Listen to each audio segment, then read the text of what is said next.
എല്ലാ കൂട്ടുകാർക്കും പുതിയ വ്ലോഗിലേക്ക് സ്വാഗതം. അപ്പോൾ ഇന്ന് കാലത്ത് തന്നെ ഭക്ഷണം ഉണ്ടാക്കുന്ന കാര്യങ്ങളൊക്കെ കഴിഞ്ഞ് അടുക്കള കാര്യങ്ങളൊക്കെ കഴിഞ്ഞിട്ട് മുറ്റത്തുള്ള കുറച്ച് കാര്യങ്ങളൊക്കെയാണ് വ്ലോഗിൽ ഉൾപ്പെടുത്തിയിരിക്കുന്നത്. ഇന്നലെ രാവിലെയൊക്കെ നല്ല മഴക്കാറും കുറച്ച് മഴയൊക്കെ പെയ്തായിരുന്നു. പക്ഷേ ഉച്ച കഴിഞ്ഞിട്ട് നല്ല തെളിച്ചമായിരുന്നു കേട്ടോ, വെയിലൊക്കെ ആയിരുന്നു. അപ്പോൾ നമ്മൾ ഈ വീടിൻ്റെ സൈഡ് വഴിയൊക്കെ കുറച്ച് ചെടി വെച്ചിട്ടുണ്ട്. അപ്പോൾ അതിന് വെള്ളം ഒഴിച്ചു കൊടുക്കണം കേട്ടോ. വെള്ളം ഒഴിച്ചു കൊടുക്കാനായിട്ട് ഇറങ്ങിയതാണ്. പിന്നെ നമ്മൾ കുറച്ച് ഹാങ്ങിങ് ഒക്കെ സൈഡിൽ കിട്ടി ഇട്ടിട്ടുണ്ടായിരുന്നു. കുറച്ചൊക്കെ ആ പടുതയുടെ കീഴിലും കൂടെയാണ്. അപ്പോൾ അതിനും കൂടെയൊക്കെ വെള്ളം ഒഴിച്ചു കൊടുക്കാനായിട്ട് പോയി. അപ്പോൾ നമ്മുടെ വീഡിയോ ഇഷ്ടപ്പെടുവാണെങ്കിൽ ഒന്ന് സപ്പോർട്ടും കൂടെ തരാനായിട്ട് മറക്കരുതേ. ഇപ്പോൾ കൂട്ടുകാർക്കൊക്കെ എന്തൊക്കെയുണ്ട് വിശേഷങ്ങൾ? എല്ലാവരും സുഖമായിട്ടിരിക്കുകയല്ലേ? ഇപ്പോൾ 2 ദിവസം ചെറിയ മഴയൊക്കെ ആയിരുന്നു. അപ്പോൾ ഇന്നലെ ഉച്ച കഴിഞ്ഞ് തൊട്ട് നല്ല തെളിച്ചാണ്, വെയിലൊക്കെയാണ് കേട്ടോ. നമ്മുടെ സൈഡ് വഴിയെല്ലാം മുറ്റത്തോട് ചേർത്ത് വെച്ചിരിക്കുന്ന ചെടികൾക്കെല്ലാം വെള്ളം ഒഴിച്ചു കൊടുക്കണം കേട്ടോ. അപ്പോൾ അതും കൂടെ ചെയ്യുവാണ്.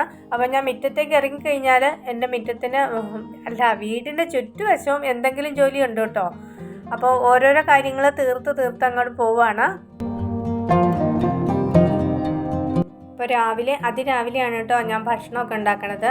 അപ്പോൾ ചില ദിവസങ്ങളിലൊന്നും തിരക്ക് പിടിച്ച് ചെയ്യുമ്പോൾ അതൊന്നും വീഡിയോ ആക്കാനായിട്ട് പറ്റാറില്ല. അത് ഞാൻ എല്ലാ വീഡിയോയിലും പറയണതാണ്.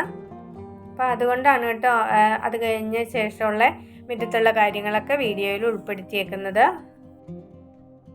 പിന്നെ ചെടിയിൽ കുറച്ച് ഇലകളൊക്കെ കിടപ്പുണ്ടായിരുന്നു, അതെല്ലാം പെറുക്കി കളഞ്ഞിട്ട് പിന്നെ ഞാൻ വെള്ളം നനച്ച് കൊടുത്തപ്പോൾ തിന്നെയൊക്കെ നനഞ്ഞിട്ടുണ്ടായിരുന്നു. അതുകൂടി ഒന്ന് തുടച്ചിട്ടു കേട്ടോ. പിന്നെ ഇന്ന് ഞാൻ വെളുപ്പിന് 4:45 എണീറ്റാണ് കേട്ടോ. അപ്പോൾ ഞാൻ കഞ്ഞി വെക്കുന്നത് അടുപ്പത്താണ്. അപ്പോൾ ഗ്യാസ് അത്രയും കൂടെ ലാഭമാകുമല്ലോ എന്നോർത്ത് കഞ്ഞി അടുപ്പത്താണ് പരമാവധി വയ്ക്കാറ്. എന്തെങ്കിലും അത്യാവശ്യ ഘട്ടത്തിൽ മാത്രമേ തിളപ്പിച്ച് വയ്ക്കാറുള്ളൂ. അപ്പോൾ തീ പിടിച്ച് കിട്ടാനായിട്ട് ഒത്തിരി സമയം എടുത്തു. ഞാൻ 4:45 ഏറ്റിട്ട് 5:30 എനിക്ക് തീ പിടിച്ച് കിട്ടിയപ്പോഴത്തേക്കും. അപ്പോൾ ചെറിയ വിറകൊന്നും ഇല്ലായിരുന്നു, വലിയ വിറകാട്ടോ കീറി വെച്ചതുള്ളത്. അപ്പം ഞാൻ കാലത്തെ കുറച്ച് സമയം ഒന്ന് നടക്കാനായിട്ട് ഇറങ്ങി. അപ്പോഴത്തേക്കും മുകളിലത്തെ റോഡിലേക്കൊന്ന് കയറിയപ്പം കുറച്ച് ചുള്ളവിറകൊക്കെ, ഇതുപോലത്തെ ചെറിയ വിറകാണ്, തീ പിടിക്കാനായിട്ട് എളുപ്പമുണ്ട്. അപ്പം നമുക്ക് അത് ഇന്നിപ്പോൾ വെയിൽ കണ്ടതുകൊണ്ട് ഞാനത് വേഗം ചെറുതായിട്ടൊന്ന് ഒടിച്ചെടുത്തിട്ട് ആ പെരയുടെ സൈഡിൽ തന്നെ വെച്ചു. അപ്പോൾ അത് ഉണങ്ങിയ ശേഷം നമുക്ക് കൊണ്ടുവന്ന് അകത്തിടാൻ വേണ്ടിയിട്ടാണ്. ഇപ്പം നമ്മുടെ വീടിൻ്റെ മുകൾ വശത്തേക്കൊക്കെ റബ്ബർ തോട്ടമൊക്കെ ഉണ്ട്. അപ്പോൾ അവിടുന്ന് ചെറിയ ചുള്ളലൊക്കെ പെറുക്കി എടുത്തു ഞാൻ. അപ്പം വിറക് ഇഷ്ടംപോലെ ഉണ്ട് കേട്ടോ, കീറിയൊക്കെ ഇട്ടിരിക്കുന്ന വിറകുണ്ട്. അപ്പോൾ നമുക്ക് കോഴിക്കോട് പൊളിച്ചപ്പോൾ കുറേ പട്ടിക കഷ്ണമൊക്കെ കിട്ടിയത്, അതൊക്കെ നല്ല ഉണങ്ങിയ വിറകാണല്ലോ, അത് പൊട്ടിച്ചിട്ട് തന്നേ കൂട്ടൊക്കെ ഉണ്ട്. പിന്നെ നമുക്ക് കുറേ വിറക് കീറി വെച്ചിരിക്കുന്നത് നമ്മുടെ ആ സൈഡ് വഴി കുറച്ച് മരമൊക്കെ നിൽപ്പുണ്ടായിരുന്നു, പേര, മാവ് അങ്ങനെയുള്ളതൊക്കെ. അപ്പോൾ അതൊക്കെ പേരയുടെ ഒക്കെ വിറകൊക്കെ പൊട്ടിച്ച് കൊത്തി കീറിയൊക്കെ വെച്ചിട്ടുണ്ട് കേട്ടോ. പിന്നെ പാത്രമൊക്കെ തേച്ച് കഴുകി വെച്ചത് വെള്ളമൊക്കെ ഒന്ന് പോയി കഴിഞ്ഞപ്പോഴത്തേക്കും അകത്തേക്ക് എടുത്ത് വെക്കുന്നുണ്ട്. എനിക്ക് മുറ്റത്തേക്ക് ഇറങ്ങി കഴിഞ്ഞിട്ടുണ്ടെങ്കിൽ അവിടെ ഞാൻ ചെയ്യേണ്ടതായ എല്ലാ ജോലികളും ചെയ്തിട്ട് മുറിക്കകത്തേക്ക് കയറി പോകുന്നതാണ് ഇഷ്ടം. പിന്നീട് ഞാൻ അങ്ങനെ മുറ്റത്തേക്ക് ഇറങ്ങാറില്ല, പ്രത്യേകിച്ച് മഴയാണെങ്കിൽ ഒട്ടും ഇറങ്ങാറില്ല.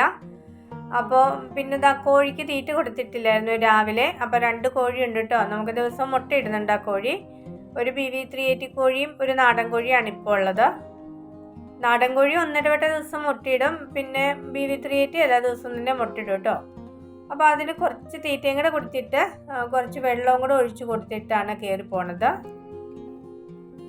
കാര്യം നമുക്ക് ചെറിയൊരു വരുമാന മാർഗ്ഗമായിരുന്നു കോഴിയെങ്കിലും നമ്മുടെ ഈ സ്ഥലത്തിൻ്റെ ഒക്കെ ഒരു കുറവ് കാരണം നമുക്കത് മഴക്കാലമൊക്കെ ആകുമ്പോൾ ഭയങ്കര സ്മെല്ലായിട്ട് തുടങ്ങിയായിരുന്നു. അതുകൊണ്ടാണ് മാറ്റിയത്. ഇനിയിപ്പോൾ എല്ലാ ജോലിയും കഴിഞ്ഞാലും ഇതുപോലെയാണ്. മുറിയുടെ വെടിയിലേക്ക് മുറ്റത്തേക്ക് ഇറങ്ങി കഴിഞ്ഞിട്ടുണ്ടെങ്കിൽ എനിക്ക് മുറ്റത്തിന് ചുറ്റും നടക്കുമ്പോൾ എന്തെങ്കിലുമൊക്കെ ജോലികൾ കാണും. അതങ്ങനെ തീർത്ത് പോവാണ് കേട്ടോ.